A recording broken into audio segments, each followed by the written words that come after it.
of my family, as I think about your lives and the lives that you live every day, our lives are jam-packed with decisions. Now, some of those decisions are inconsequential, at least they seem to be that way, right? Where will we go for lunch? What will we watch or do? What will I wear? These are decisions that we make that aren't really consequential in the larger scheme of things. But then there are major decisions. For a young person, where will I go to college? Who will I date? What will I do for a living? And then as we get into adulthood, those decisions don't always rectify themselves. Even then it might be, well, what do I do with the rest of my life? Maybe we make a decision to change occupations or something along those lines. As we think about decisions, they affect every aspect of our lives. Financially, we make decisions. Do we purchase this car, this house, this thing? Or do we not? When and how do we go about purchasing that?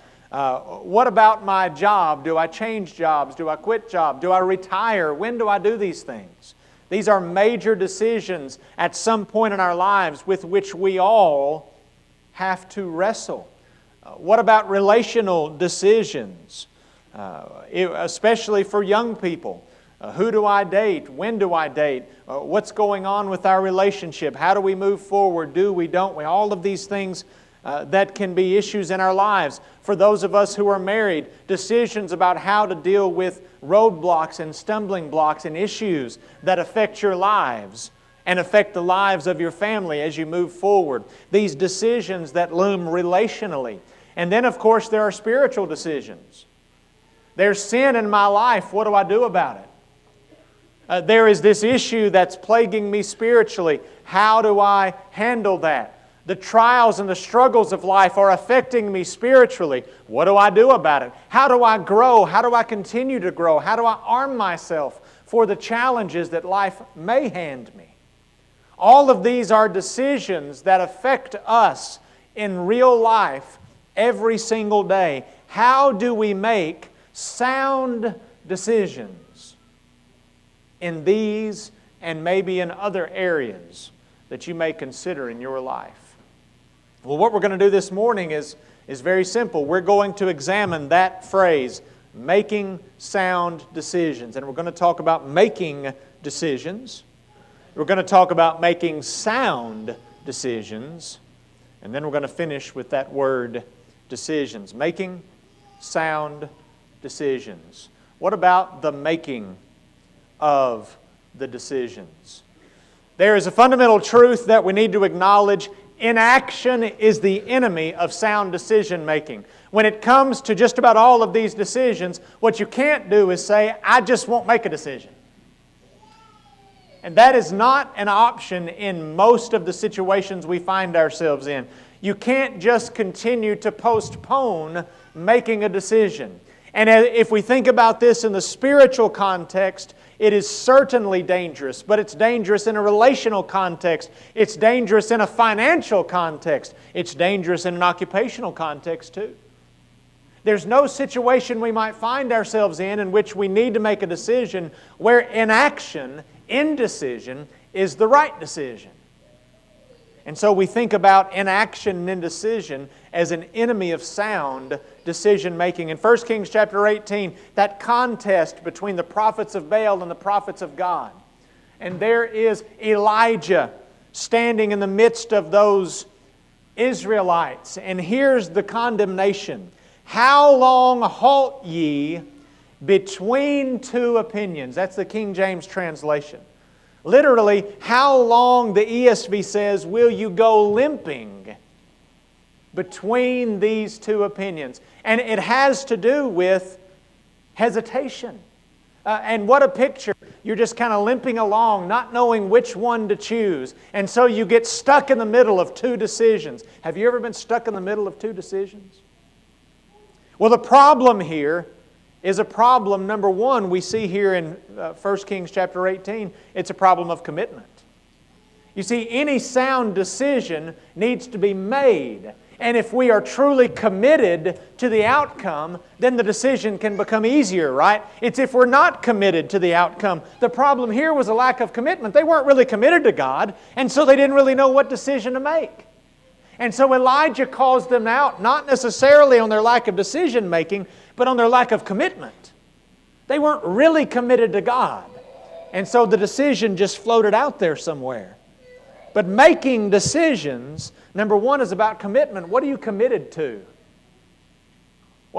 And are you willing to be committed? And if so, the decision should be something that's easier to make. In Revelation chapter 3, you have the church at Laodicea, which is unfortunately known most for being lukewarm.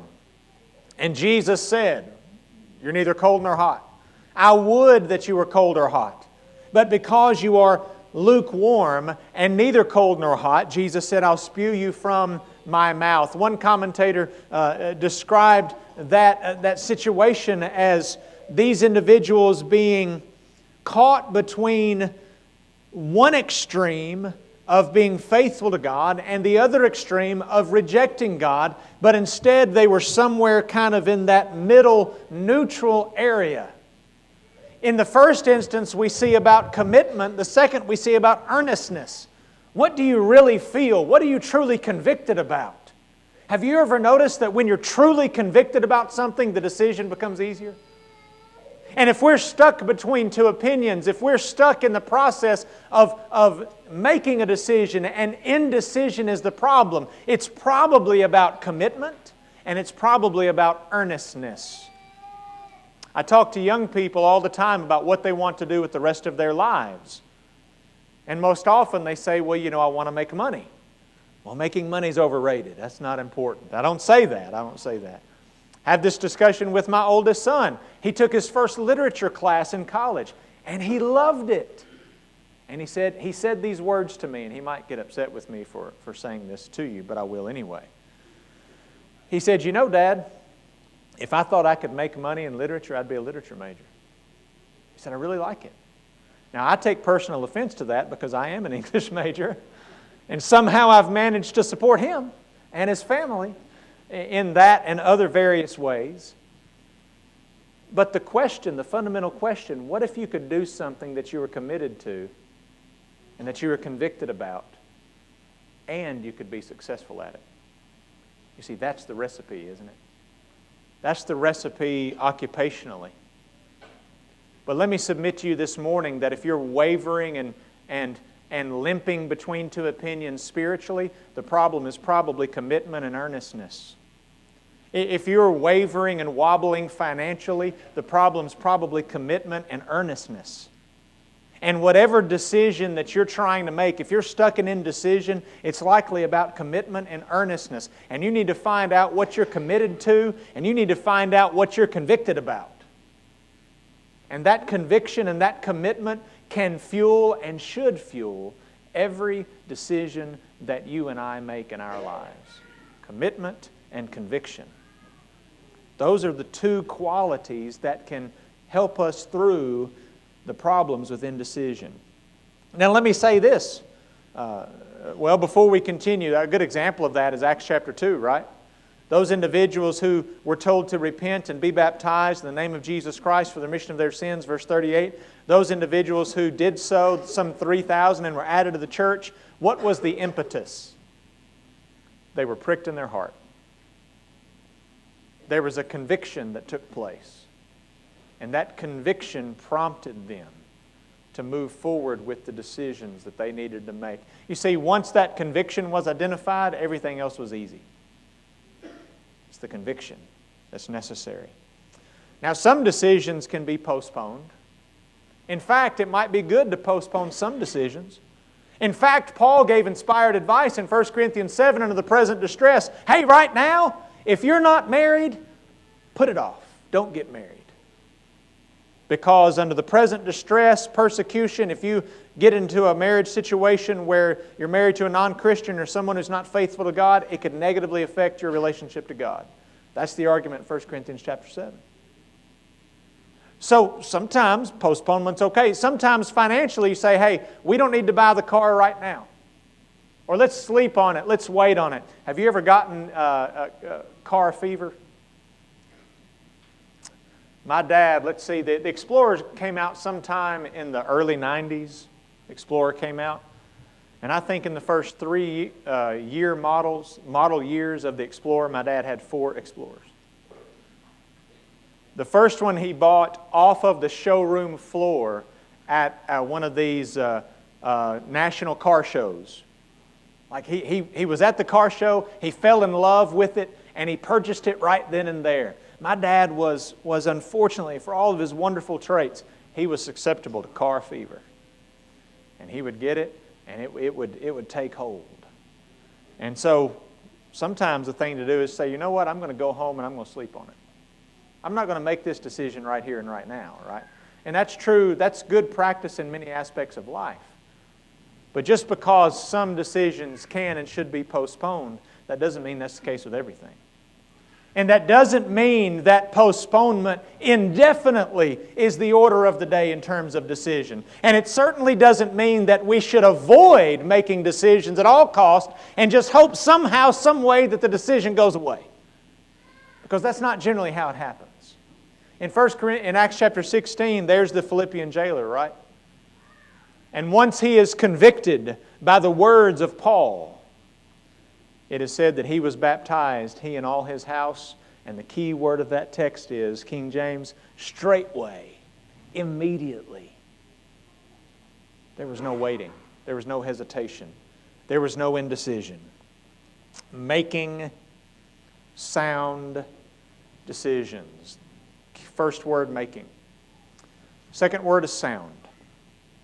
Sound here has to do with that which is based on reason, sense, and good judgment.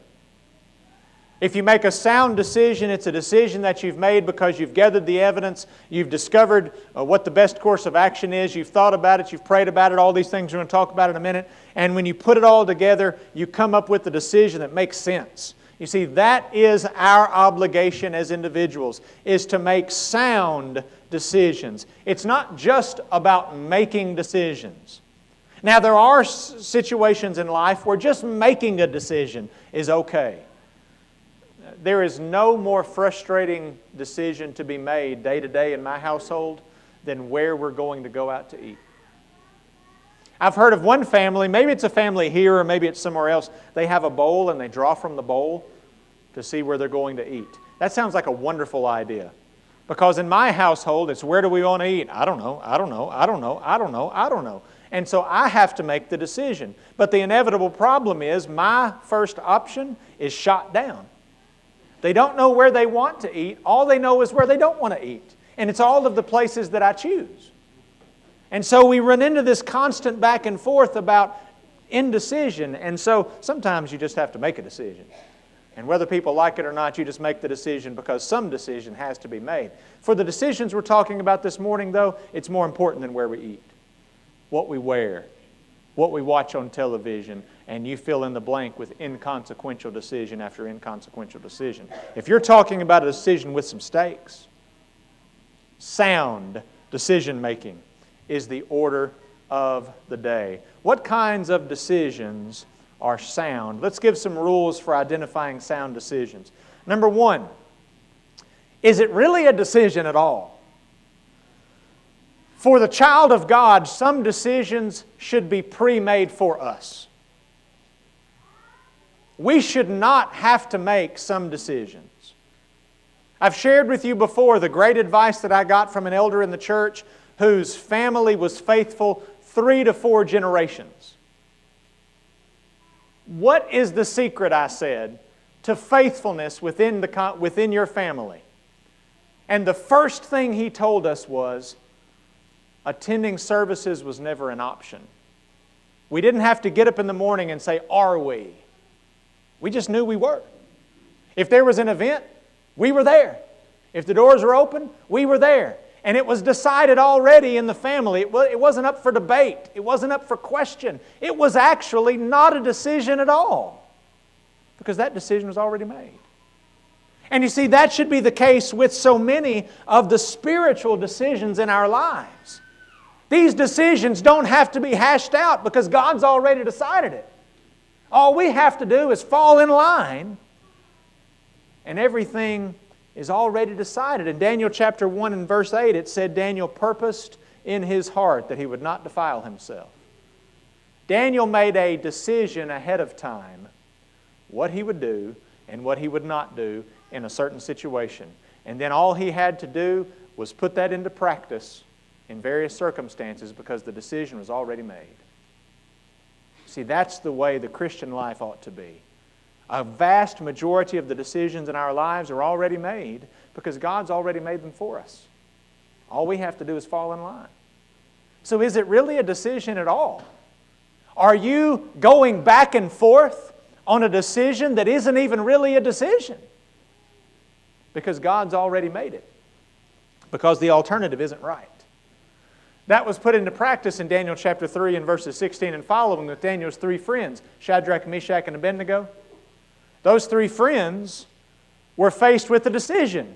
Do we bow before this image or do we not? But you see, the decision had already been made, and so they didn't do it. And so they stood before Nebuchadnezzar and they said, hey, we're not careful to answer you to this matter. We don't even have to think about it. It doesn't have to be some long drawn-out decision because the decision's already been made on our behalf. God already made it. And so all they were doing was following through. You see, that's the power of sound decision-making. What if the alternative isn't right? Or what if the decision is taken out of my hands? Have you ever worried about a decision that you don't even have the power to make? Have you ever done that? How ludicrous that probably all of us, if we're honest, have wrung our hands over decisions that we didn't even have any power over to begin with. Let me give you an example. In Acts chapter 16, verses 6 through 10, Paul was forbidden to go into Asia. He was forbidden. Why? God had a different plan. And God's plan was the Macedonian call that was given to him. And so Paul went into Macedonia. You know the rest of the story. He met a woman from Asia, and the gospel went there anyway. God's plan was different from Paul's plan. You know what we don't have recorded in Acts 16, 6 through 10? Paul wringing his hands because the plan changed. I can't believe that God's decision didn't match with mine. The decision was already made. It was taken out of his hands. And so Paul said, well, okay. And I don't know anybody in the Bible more stubborn than Paul. And yet when the decision was handed to him, Paul had no choice but to say, okay. If the decision's already made for us, why are we wringing our hands? It's not a decision at all. If the decision is already made and it's out of our hands. I, for one, as a husband and father and teacher and preacher and coach, I'm glad when decisions are taken out of my hands. Oh, you're telling me we're going to eat here tonight? Okay. We need to recognize that some decisions aren't decisions at all. In Philippians chapter 1, I told you we would get there eventually. I want you to look at verse 21. He says, Paul does, for to me to live is Christ, and to die is gain. He said, I've got a decision. The decision is, do I live or die? Now what he goes on to say in verse 22 is this, for I'm in a strait betwixt the two, having a desire to part and to be with Christ, which is far better. I am in a strait betwixt the two. He says in verse 22, if I live in the flesh, this is the fruit of my labor, yet what I will choose, I wot or know not. One commentator said about that phrase, what I shall choose, I wot. That word means to make known or to declare. He said, I can't make it known or declare what I shall choose. And one commentator said, if I'm assured that my continuing to live is most fruitful for the church, then I say nothing as to my personal preference. I don't declare my choice. And then I like this last statement. It's not for me to express a choice. Paul said, really, I can't choose to live or die. That's out of my hands. And so why should I even fret over which I would prefer? Because I can't make that choice anyway. You and I don't need to fret about choices that are not even in our control to make. Some decisions aren't decisions at all because they've already been made, the right or wrong. because we don't have the power to make them anyway. Number two, this is where it gets difficult. What if the options are equally acceptable? You ever had a situation like that? Where you've got two options and both alternatives hold up under scrutiny. I may have told you this before, but I had a Christian man come to me one day and he said, I've got two job opportunities.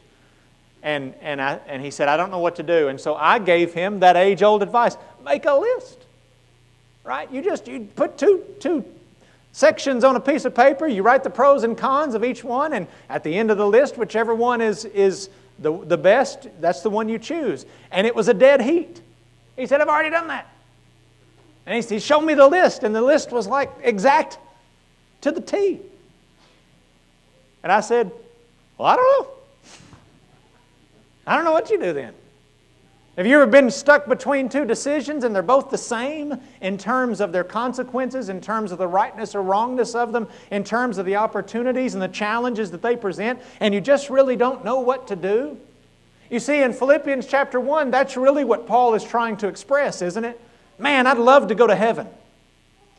I would love to leave the sorrows and the suffering of this life and move on to my reward.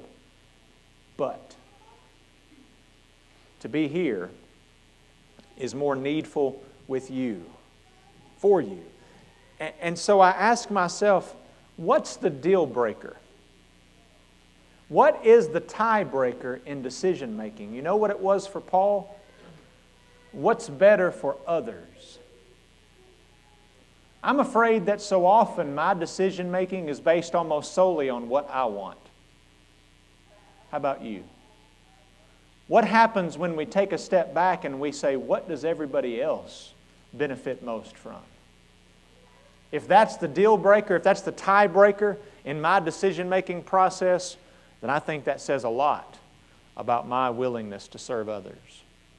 Paul said, if I had to choose going to be with God, which is far better, he says, or staying here and serving, he says, I guess I'm going to choose staying here and serving because it's better for you.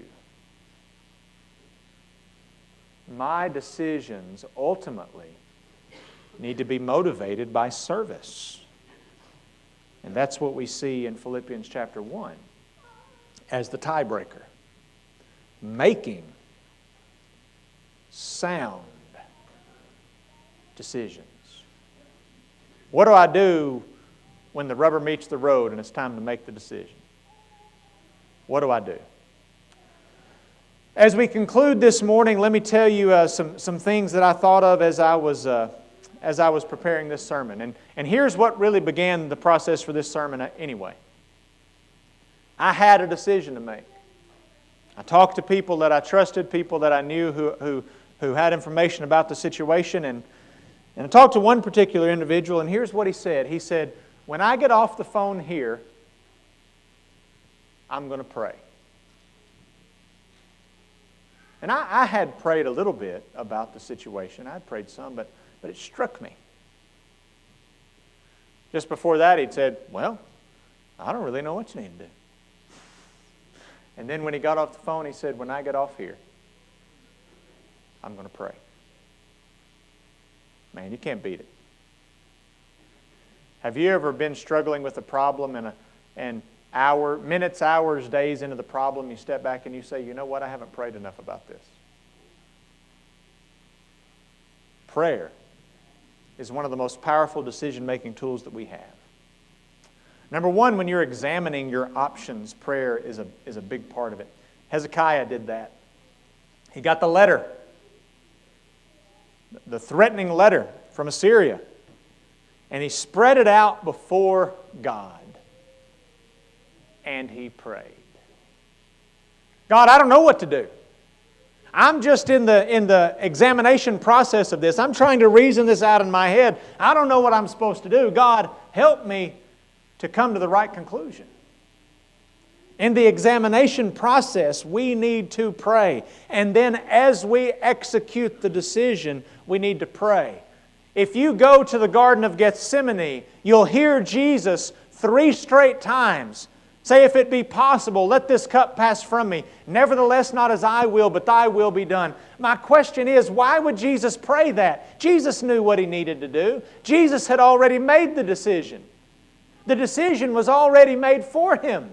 It was God's will. He knew it. Then why was He praying? Well, because He was just trying to get help executing the decision. Sometimes the hardest part is the execution. It's the doing what you know you need to do. You just struggle making the decision. And when you have trouble making the decision and following through and executing, then we need to pray. When we're about to make the decision, we're trying to figure out what we need to do, we need to pray. And at every step of the process, we need to pray. Number 2, we need to practice. Do you know you can practice making decisions? That, in reality, is what childhood is all about. That's what youth is really about. We have made a dire error, generally, in parenting. We, as in humanity. We have tried so hard to insulate our children that we, in many instances, have taken away the practice in making decisions that they're supposed to be engaged in at this particular point in their lives. Childhood and young adulthood should be about practicing making decisions. You should allow your children, we should allow our children to make decisions in a controlled environment and suffer the consequences, positive or negative, of those decisions in a controlled environment. That doesn't mean take our toddler to the cliff and say, well, little Johnny, you decide whether you're going to jump off or not. That's not what I'm saying. In a controlled environment, we say, look, here's a decision. It's not life-threatening, but there are consequences connected, positive or negative. You make the decision, Johnny or Jane, and I'll be here to support you and help you all along the way, but it's your decision. But you see, as a parent, I want to shelter my kids from all potential consequences. And so I feel this tug to try to prevent decisions. Little Johnny or little Jane has a problem at school. I'm going to prevent decisions. I'm going to take care of that. No. Let's give them an opportunity in a controlled way to practice their decision-making process so that when they have to, they know how to do it in a bigger situation, in a bigger scenario. That's one of the things I love about sports. It's one of the things I love about jobs. When a young person has a job, very rarely are those important jobs, right? You know, making a pizza or flipping a burger or waiting a table, those aren't life-changing jobs, but they make you make decisions all the time that can help you make decisions that do matter. In Hebrews chapter 5 and verse 14, we're told that very thing. Strong meat belongs to those who are of full age, even those who, by reason of use, have their senses exercised to discern good and evil. Literally through habit, they have exercised their decision-making muscle. And therefore, it's strong enough to make good decisions. Choose you this day whom you will serve, Joshua said. Deuteronomy 30 and verse 19, therefore choose life. Exercise your decision-making muscle. Make a decision. Got to practice. And number 3, you need to ponder. Even after you've made the decision. I'm big to make a decision and then never look back. Foot on the gas, 100 miles an hour. Move forward. Now, there's really nothing wrong with that. I prefer that over looking over my shoulder constantly. Do you suffer from FOMO? Fear of missing out? And every decision is just a representative of 20 decisions you could have made that might have turned out better. And so you spend half of your time worrying about the decision you could have made. That's dangerous. That's an exercise in futility. Don't do that. But that doesn't mean that we don't occasionally need to step back and say, am I on the right track? Was my decision a good one? And if not, what do I do about it now? And you and I sometimes need to reconsider our decisions. Paul himself used to be Saul, but he reconsidered his position. On the road to Damascus, Jesus gave him new information. And Saul had to reconsider his whole life. Have you ever considered just the change that Saul had to make? From his occupation, to his family connections, to his societal connections, to his view on religion, to his view on politics, to his view on, you name it. Everything changed for Saul. Literally everything changed for Saul. And I can guarantee that it was not an easy decision, but it was the right one. Saul had to reconsider his position. Do I need to reconsider where my life is headed and what my decisions are right now? You need to watch out for two things, at least, psychologically, behaviorally. Number one is commitment bias. You see, when I make a decision, pride kicks in, right? I can't change my path, because by changing my path, you know what I'm acknowledging? In chapel the other day, I gave a chapel talk about the 3 hardest words. And I asked the kids to tell me what they thought the 3 hardest words were. One of them said, this wasn't what I preached on, but one of them was, I was wrong. Or is that what my ultimate one was? I can't remember now what it was. I've slept since then. But I was wrong was one of them. Think about that. How hard it is to say I was wrong. You see, but when we make a decision, we commit to it. Because pride tells us changing our direction means we're wrong. But we need to be careful about commitment bias. That's why Felix said, at a more convenient season, I'll call for you. Right? You know, we need to recognize that it's hard to change our decisions. And so we put it off, or we don't decide because we just don't want to acknowledge that we might be wrong. But then there's also decision fatigue, which I've felt. We have to make decisions all day, every day. I don't want to make another decision. Where do we want to eat? I don't even care if we do eat. I don't even care anymore. That's decision fatigue, right? The problem with decision fatigue is that sometimes it forces us to just make a decision for the sake of making a decision because we're tired of thinking about it. We're tired of dealing with the consequences of this line of thought, so let's just almost eeny, meeny, miny, moe it, right? Or let's just ignore it altogether because the alternative is too difficult. And I'm fatigued by this decision, so I'm just going to give up. Decision fatigue is a big problem, and we do not need to be guilty of decision fatigue. Go to Ephesians chapter 6, and I want you to look at the Christian armor. In verse 14, notice the first piece of Christian armor. Stand therefore, having your loins girt about with truth. Paul says what ties everything together is the truth. There is a standard that does not change. And it holds everything else together, and everything else revolves around that. Decision fatigue says, I'm really tired, and the truth doesn't matter as much, so I'm just going to rush to a decision because it's the easy one. But if our loins are girt about with truth, we say truth is the decision-making factor that's the most important. And then verse 16 says, above all, taking the shield of faith, and I love this picture, whereby, he says, you shall be able to quench all the fiery darts of the wicked. You've got this huge shield, but Satan just keeps shooting arrows at you over and over and over again, because here's what he thinks. If I shoot enough arrows at you, eventually you'll put down your shield. Eventually you'll become fatigued. Eventually you'll just say, I've had enough. And you'll just lay it down, and it's that last arrow that will get you. Be careful of commitment bias and decision fatigue. As we think about making sound decisions, I told you that this affects every aspect of our lives. And maybe you're here this morning and you're contemplating a change of occupation, a new purchase. Maybe there are relational things in your life that you recognize, I've got to make a decision about a person or a relationship. I've got to figure out what I'm going to do, and I've been putting it off.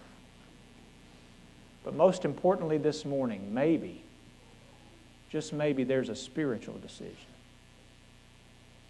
Maybe this morning you're a Christian and there's some sin, there's something you've neglected, and you've been just pushing it down the road over and over again because you just didn't want to make that decision. Let's make right here and right now the moment that you make that sound decision. Make the decision. Make it with soundness. Pray about it. Do it. Think about it. But make the decision. Maybe this morning you're a Christian. You're not a Christian.